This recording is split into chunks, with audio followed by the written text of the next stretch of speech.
Bienvenue sur Africa 24 dans cette nouvelle édition du QG Weekend. Voici les titres de l'actualité. Une coopération bilatérale qui se renforce entre le Maroc et la Mauritanie. Les deux pays ont conclu un accord en faveur de la protection et de la promotion des droits de l'homme. Les deux États entendent ainsi bâtir une vision commune. L'usine de la SICAM de Garoua reprend ses activités, un soulagement pour les 350 employés du site qui s'étaient retrouvés au chômage depuis plus de 4 mois. Et enfin, un nouveau projet pour développer le concept de ville verte au Rwanda, d'une valeur de 175 millions de dollars. Cette initiative sera notamment financée par l'Association internationale de développement. Les détails à suivre dans ce journal.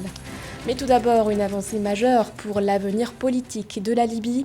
Ce 5 février, les participants au dialogue politique interlibyen organisé à Genève ont élu Abdoul Hamid Mohamed Dbeiba au poste de Premier ministre de transition. Mohamed Younes Menfi sera quant à lui le président du Conseil présidentiel. La liste du nouveau chef du gouvernement intérimaire a été élue avec 39 voix sur 73. Leur mission est de taille. Ils devront diriger le pays jusqu'à l'organisation des prochaines élections nationales prévues pour le 24 décembre 2021. Selon l'ONU, qui avait orchestré ces discussions, ce nouvel exécutif devra également réunifier les institutions de l'État et assurer la sécurité. Prochaine étape pour Abdoul Hamid Mohamed Dbeiba, la formation de son cabinet qui devra se faire dans un délai de 21 jours maximum. Le Premier ministre de transition aura ensuite 21 jours de plus pour obtenir la confiance du Parlement. Le Maroc et la Mauritanie renforcent leur coopération bilatérale. Le 31 janvier dernier, le Conseil national des droits de l'homme au Maroc et la Commission nationale des droits de l'homme en Mauritanie ont signé un accord. Objectif, bâtir une vision commune en matière de protection et de promotion des droits de l'homme. Il sera également question pour les deux institutions de renforcer la capacité de leur personnel. Plus de précisions dans ce sujet de Marie-Raphaël Antolo. Pour concrétiser une vision commune entre le Conseil marocain des droits de l'homme et la Commission nationale des droits de l'homme en Mauritanie, un accord a été signé entre les deux parties. Signé le 31 janvier 2021, cet accord va permettre de renforcer la capacité des membres et personnels des deux institutions, notamment dans les domaines d'observation, de traitement et suivi des plaintes, d'interaction avec le système international et régional des droits de l'homme, l'élaboration des rapports, la communication et le plaidoyer. Malgré la Déclaration universelle des droits de l'homme, adoptée en 1948, et l'abolition de la traite de l'homme et évidemment de l'esclavage, nous assistons à des poches de résistance, aussi bien en Mauritanie comme au Maroc. Sachant évidemment que ces deux pays ont des similitudes communautaires et également, ils ont également des habitudes culturelles. Il est donc important pour ces deux États, au-delà de se communiquer, d'engager une coalition nationale transfrontalière en vue de sensibiliser évidemment les chefs religieux pour que l'esclavage ou la traite des hommes qui pendant longtemps ont été des dissensions, qu'on fragilise l'universalité des valeurs dans le monde. D'après un rapport de Human Rights Watch, les questions de caste et d'ethnicité sont à l'origine de nombreux problèmes de droits humains, parmi les plus délicates et les plus profondément enracinés en Mauritanie. Pour ce qui concerne le Maroc, les problèmes tels que des arrestations, détentions arbitraires, des violations du droit à un procès équitable et la liberté d'expression et d'association sont encore vécus dans certaines zones du pays selon le réseau euro-méditerranéen des droits de l'homme. La Mauritanie est l'illustration la plus parfaite avec l'emprisonnement des militants des droits de l'homme qui luttent évidemment contre l'esclavage et la traite de l'homme. Donc ce communiqué vient renforcer davantage les appels effectués par les organisations des droits de l'homme en matière de condamnation pour pouvoir permettre à ces deux États d'être en conformité avec les standards internationaux en matière de respect des droits de l'homme. Rappelons que ce mémorandum a été signé entre la présidente du CNDH, Amina Bouayache, et le président de la Commission nationale des droits de l'homme en Mauritanie, Ahmed Salem Boubeni. 2 jours de travaux en vue du 34e sommet de l'Union africaine. Les 3 et 4 février, le Conseil exécutif de l'organisation tenait sa 38e session ordinaire par visioconférence pour préparer cette prochaine rencontre annuelle qui s'ouvre ce 6 février. Parmi les points évoqués, la stratégie du continent pour lutter contre le coronavirus. Joël Marie Balou. Les ministres des 55 membres du bloc panafricain se sont réunis les 3 et 4 février 2021 à l'occasion de la 38e session ordinaire du Conseil exécutif de l'Union africaine. Cette session virtuelle de 2 jours était consacrée à l'examen d'une série de rapports, dont essentiellement celui relatif à la mise en œuvre de la stratégie continentale africaine commune de lutte contre la Covid-19 et d'exposer autour des activités des différents organes de l'Union africaine au titre de l'exercice écoulé. Cette session également a été marquée par le retour de la République démocratique du Congo dans le Conseil des Nations après une trahison politique tumultueuse ces 5 dernières années. La question humanitaire a été au centre des débats, notamment à travers le renouvellement des instances liées à la Commission des affaires humanitaires en tant que telle. Donc voilà autant d'enjeux et nous estimons que cette session, malgré l'éloignement lié à la pandémie de la Covid-19, cette session a pu aborder des questions brûlantes qui font l'actualité africaine. Au cours de ces 2 journées de concertation, plusieurs points ont été évoqués, notamment le Maroc, qui plaide en faveur de l'harmonisation du travail entre l'Union africaine et les communautés économiques régionales pour la réalisation de l'intégration continentale, et l'appel du ministre sahraoui des Affaires étrangères, Mohamed Salem Ould Salek, pour l'instauration de la paix entre la République arabe sahraoui démocratique et le Maroc. Cette session a été consacrée évidemment à la gestion de l'urgence sanitaire liée à la maladie à Covid-19. Le continent africain, évidemment, allait sur le constat que des inégalités apparaissent dans la distribution de ce vaccin. Donc l'un des enjeux importants a été vraiment l'élection au sein de la Commission des affaires humanitaires. Donc globalement, nous pouvons dire que ce Conseil a tenu les défis les plus importants. La Covid-19 a donné l'occasion de concevoir des réponses innovantes à de nouveaux défis et problèmes auxquels font face l'Afrique. Avec l'acquisition de plus de 600 millions de vaccins, les représentants des États membres de l'Union africaine se disent satisfaits de l'évolution en réponse à la pandémie mondiale et appellent tous les États membres à redoubler d'efforts. Rappelons que cette rencontre des ministres se tenait en prélude à l'ouverture du 34e sommet de l'Union africaine les 6 et 7 février 2021, placé sous le thème « Art, culture et patrimoine, des leviers pour construire l'Afrique que nous voulons ». L'actualité, c'est également la Zambie qui sollicite une restructuration de sa dette. Restructuration demandée dans le cadre de l'initiative du G20. En novembre 2020, les pays membres du groupe avaient annoncé la mise en place d'un cadre commun en vue d'aider les pays pauvres à restructurer leurs dettes face au coronavirus. Les dirigeants du groupe des 20 avaient ainsi précisé que cette mesure se ferait au cas par cas et impliquerait les créanciers privés.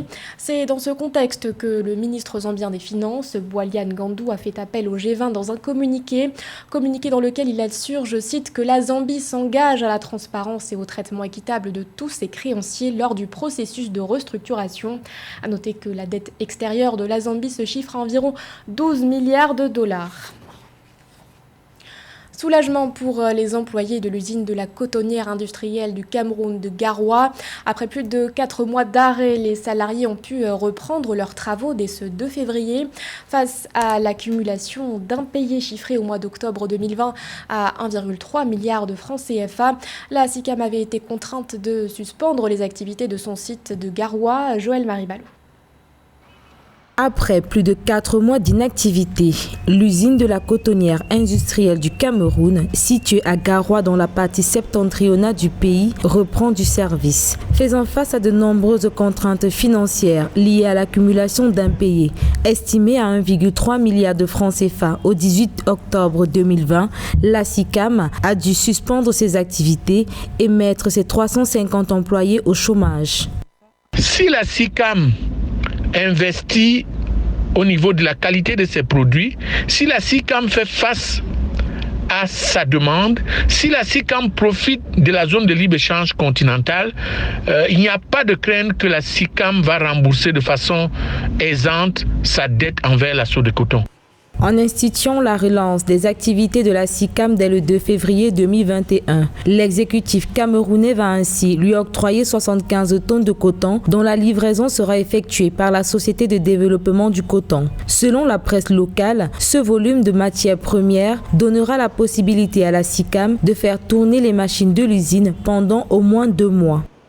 La SICAM doit bagarrer pour elle-même, bagarrer pour être compétitive et bagarrer pour profiter de façon optimale du marché qui lui est offert gracieusement dans le cadre de la zone de libre-échange continentale. À l'approche de la Journée internationale de la femme le 8 mars et la Fête internationale du travail le 1er mai, la SICAM espère profiter de la haute saison de production du pagne pour booster ses activités et se refaire une place dans le monde du textile très concurrencé par les pays d'Afrique de l'Ouest et la Chine. Une relance économique se dessine pour les pays membres de l'Union monétaire ouest-africaine. En vue de soutenir les États face à la crise sanitaire, l'organisation sous-régionale travaille à la mise en œuvre d'obligations de relance, un dispositif réalisé avec la participation de la Banque centrale des États d'Afrique de l'Ouest, Lorita Simbu. Selon l'agence UMOA Titres, les pays de l'Union monétaire ouest-africaine pourront compter sur le marché financier régional pour amorcer leur relance économique post-Covid.